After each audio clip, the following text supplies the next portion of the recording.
Pozdrav svima! Evo danas ćemo praviti jedan kolač koji je jako ukusan i jako sočan. Za ovaj kolač ovako prvo sam uključila rernu na 200 stepeni. Pripremila sam pleh veličine 30x20 koji je obložen sa papirom i prvo radimo koru. Za koru nam je potrebno 4 jaja koje ćemo razdvojiti. Znači razdvajamo bjelanca i žumanca. Počinjemo sa pripremom kore. Znači evo ovdje ćemo staviti bjelanca.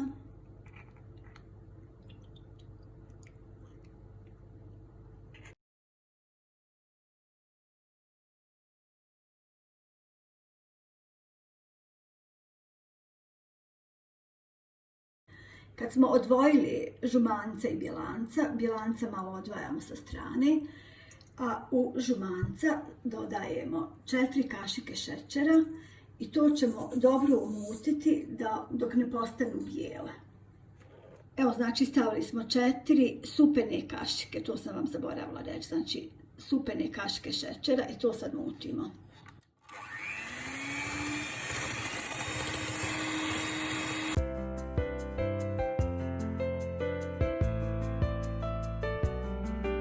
Sad kad smo umutili dovoljno žumanca, dodajemo 2 supene kašike vode. Sad ćemo to još malo umutiti.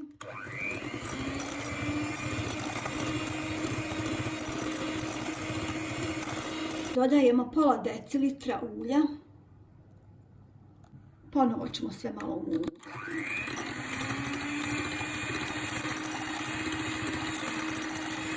Sad ćemo dodati suhe sastojke. Pa dodajemo 5 supenih kašika brašna. Dodajemo 1 supenu kašiku kakaa.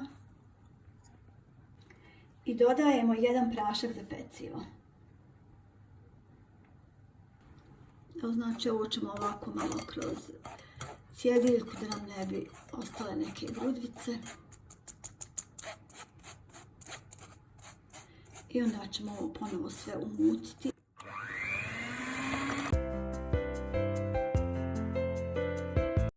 Žumance i suhe sastojke smo umutili i to ćemo sad ostaviti sa strane.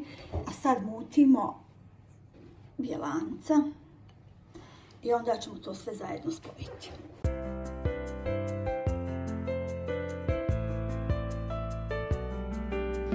Pošto smo dobro umutili bjelanca, znači mora da bude dobro čvrsta pjena, to ćemo sad sastaviti sa ovom smjesom.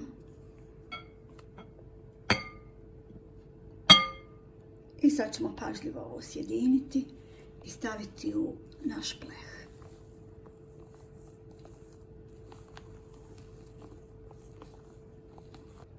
Evo, pošto smo sve sjedinili, sad našu smjesu prebacujemo u pleh.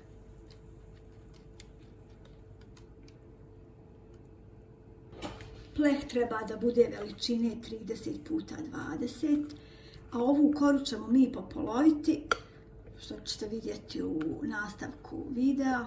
Sad ćemo našu koru staviti u rernu.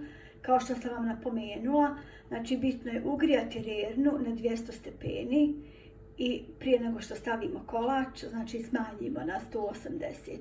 Ja ću vam tačno reći koliko smo pekli koru, što znači zavisi vam sve i od vaše rerne. Naša kora se ispekla.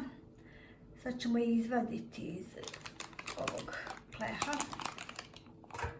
Sad ćemo koru podijeliti da bude to znači 2 ista dijela.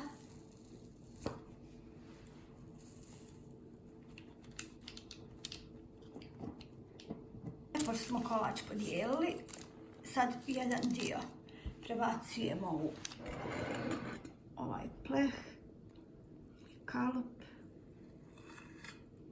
U međuvremenu smo pripremili 250 ml crne kafe. Vi možete koristiti čokoladno mlijeko i 125 ml ćemo preliti po ovoj prvoj kori, a 125 ćemo ostaviti za drugi dio.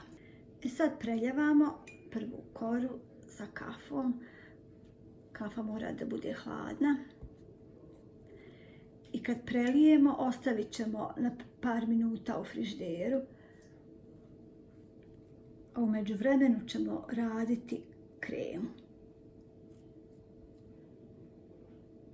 Znači malo ćemo sačekati da se ovo ohladi, da ova kora fino upije ovu kafu.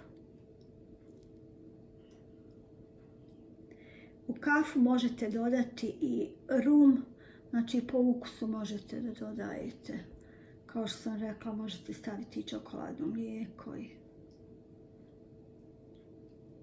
Sad ćemo pripremati naš krem. To je žuti krem koji ide preko prve kore.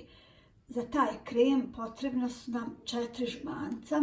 Znači ovdje imam 4 jaja. Ponovo moramo odvojiti žumanca i bjelanca. Jer će nam bjelanca trebati za drugi krem koji ide preko druge kore.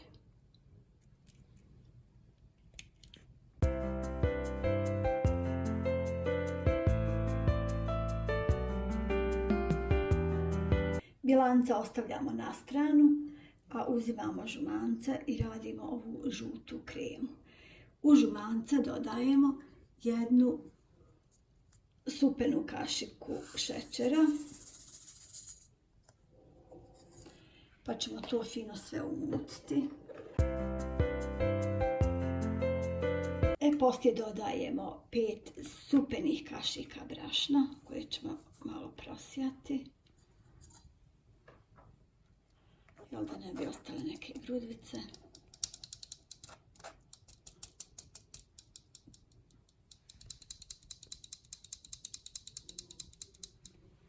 Dodajemo 2 kesice vanilin šećera. To ćemo malo da izmiješamo.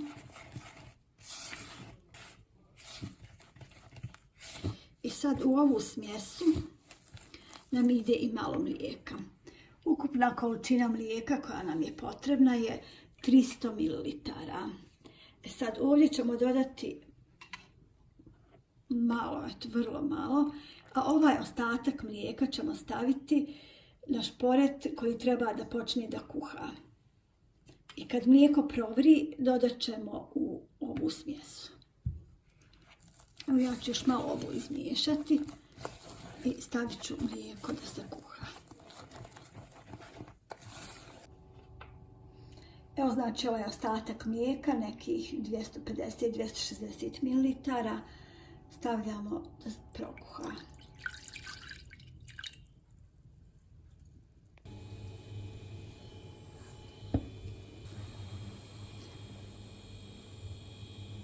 Evo, kad je mlijeko fino počelo da kuha, sad ćemo ga pažljivo dodavati u smjesu sa žumancima. I neprestano ćemo miješati.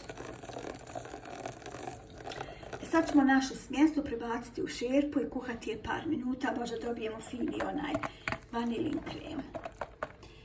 Ovo se može čak kuhati i na pari, međutim evo ja ću kuhati u šerpi. Znači malo treba da se bude pažljivije, da se ne bi stvorile grudvice na laganoj vatri.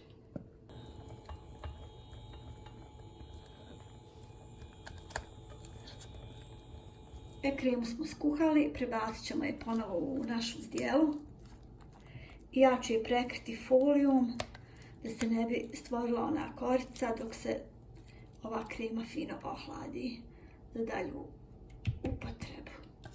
Sad ću znači ovu foliju sačekati.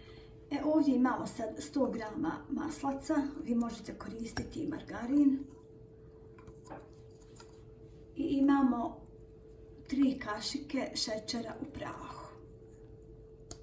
Znači to ćemo sad fino sve dobro da umutimo i poslije da sastavimo sa žumancima kad se ta smjesa fino ohladi.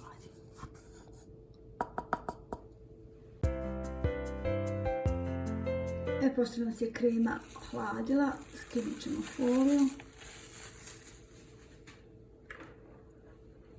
Malo ćemo mutiti sa mikserom i spojiti maslac sa kremom.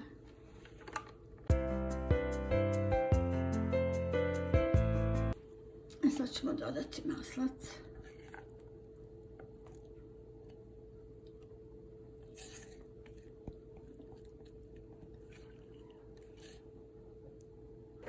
I ponovo ćemo sve umutiti.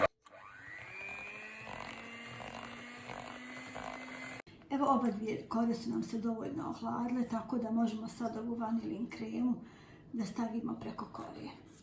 Ako mislite da vam je komplikovano da radite sami vanilin kremu, a vi možete onda kupiti ove gotove vanil kreme ili uraditi onu kremu sa pudingom koja ide brže i jednostavnije. Znači stavljamo kremu na ovu prvu koru.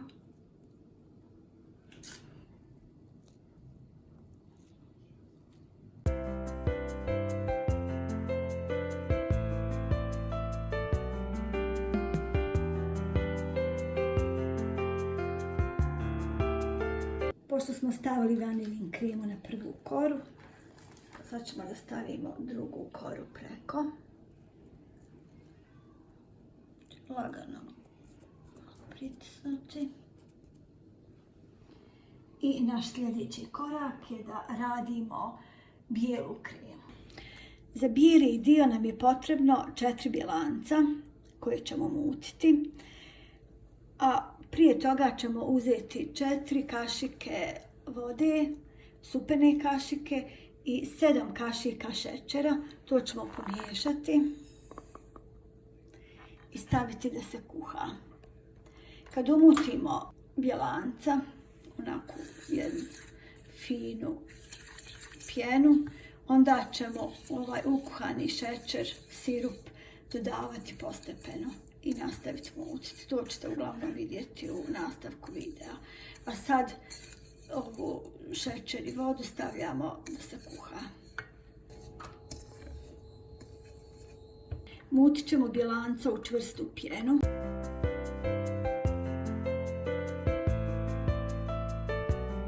Evo, kad sirup ovako provri, potrebno je još samo da se kuha 2 minuta i onda ćemo početi dodavati u bjelanca, u pjenu od bjelanaca. Abdest je dovoljno skuhala i sad ćemo polako, ne sve, znači postepeno dodajemo agdu i to direktno na žice. Znači mutimo i polako dodajemo.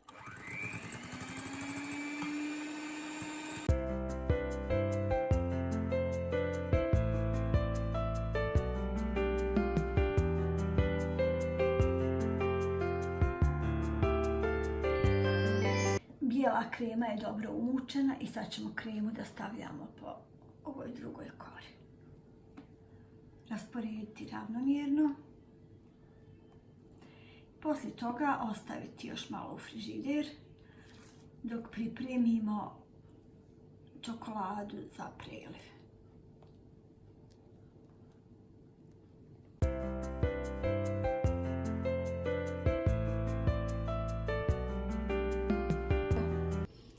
I na kraju radimo čokoladnu glazuru. Ovdje smo stavili 3 kašike ulja i dodajemo 100 grama čokolade. To ćemo istopiti i preliti preko našeg kolača ili torte. Stavljamo sad čokoladnu glazuru preko kolača.